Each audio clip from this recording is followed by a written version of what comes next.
أفواه تشرب من وحي الرحمن وربك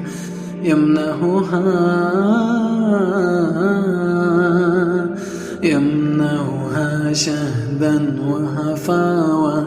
فتزيد ورودا وتلاوى وتراها عين الرحمن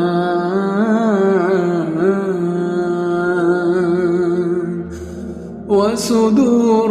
تشتاق إلى القرآن وربك يشرحها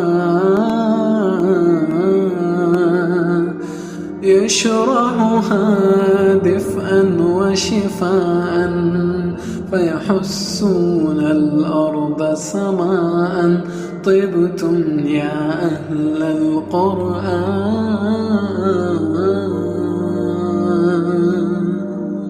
ذمر النور وما أجملهم بين ذهب ومجيء كالنحل يلاقيك رحيقا ويعود سموا وبريقا